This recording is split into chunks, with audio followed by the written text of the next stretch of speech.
Hello everyone, আসসালামু আলাইকুম। শুভ সন্ধ্যা। কেমন আছেন সবাই? আজকে সন্ধ্যায় পায়েস রান্না করব। পায়েস আমার খুবই পছন্দ, শুধু পায়েস না, দুধ দিয়ে পায়েস, সেমাই, যে কোনো জিনিসই আমার খুব পছন্দ। তো আমি চিনি গুঁড়া চালের পায়েস রান্না করব। দুধটাকে আমি সকালেই জাল করে রেখে দিয়েছিলাম, আর 1 ঘন্টা আমি পায়েসের চালটাকে ভিজিয়ে রেখেছিলাম। তো দেখুন, এই যে দুধটা চুলায় দিয়ে 1 কাপ মতো গুঁড়ো দুধ দিয়ে দিলাম, দিয়ে চালটা দিয়ে মিডিয়াম আঁচে আস্তে আস্তে করে ফুটতে দিলাম।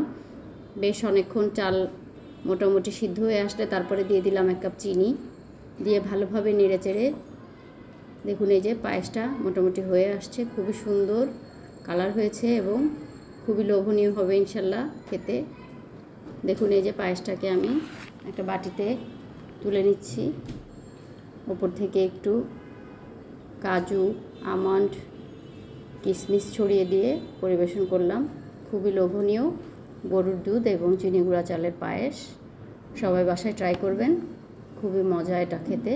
ধন্যবাদ, ভালো থাকবেন।